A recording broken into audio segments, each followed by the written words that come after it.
Hello guys, അപ്പോൾ evening ടൈമുകളിലൊക്കെ നമുക്ക് ഏറ്റവും കൂടുതൽ കഴിക്കാൻ താല്പര്യമുള്ള ഒരു സ്നാക്സാണ് പാനിപ്പൂരി. പക്ഷേ നമുക്കത് വൃത്തിയുടെ ഹൈജീനിക്കിൻ്റെയും കാരണം കൊണ്ട് നമ്മൾ പലപ്പോഴും ഒഴിവാക്കുന്ന സ്നാക്കും കൂടെയാണ്.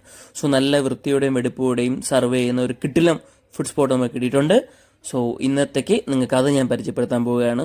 ഒരു ഏതെടുത്താലും 50 രൂപയാണ് അവരുടെ ഫസ്റ്റ് മെനു. ഞാനും എൻ്റെ ഫ്രണ്ടും കൂടെയാണ് കഴിക്കാൻ പോയത്. ആദ്യം നമുക്ക് രണ്ടെണ്ണത്തിൽ ട്രൈ ചെയ്യാം, ബേൽപൂരിയും പാനിപ്പൂരിയും.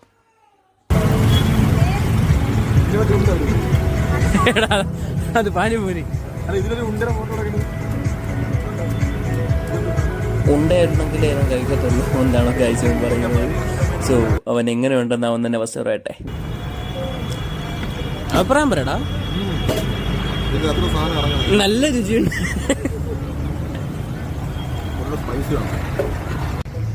അവൻ അങ്ങ് ബേൽപൂരിയിൽ സ്റ്റാർട്ട് ചെയ്തു, ഞാൻ എക്സാക്ട് പാനിപ്പൂരിയിൽ സ്റ്റാർട്ട് ചെയ്തു. സോ ഇതിൽ ഒഴിക്കേണ്ട പാനിയും നമുക്ക് 5 ലിറ്ററിലായിട്ട് വെച്ചിട്ടുണ്ട്. സീറ്റ് വേണമെങ്കിൽ സീറ്റ്, ഗുവ വേണമെങ്കിൽ ഗുവ, അങ്ങനെ ഓരോന്നേരം സെലക്ട് ചെയ്യാം. റോ മാംഗോ ഉണ്ട്, അല്ലെങ്കിൽ അങ്ങനത്തെ ഒരു സാധനം ഉണ്ടായിരുന്നു, സ്പൈസി. എനിക്ക് ഒട്ടും ഇഷ്ടമില്ലാത്ത സാധനമാണ് സ്പൈസി. സോ അത് പക്ഷെ അവന് സ്പൈസി വേണമെന്ന് പറഞ്ഞാൽ അവൻ പോയി കഴിച്ചായിരുന്നു. പക്ഷെ എനിക്ക് എരിവ് അത്ര പറ്റത്തില്ല.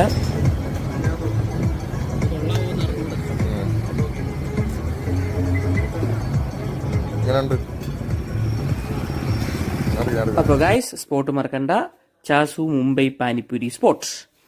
Panipuri with unlimited pani. MG കോളേജിൻ്റെ തൊട്ടപ്പുറത്ത് നമ്മുടെ തട്ടയുടെയൊക്കെ ഇരിക്കുന്നതിൻ്റെ സൈഡിൽ മുട്ടടയിൽ നിന്ന് പട്ടം പോണ റൂട്ട്.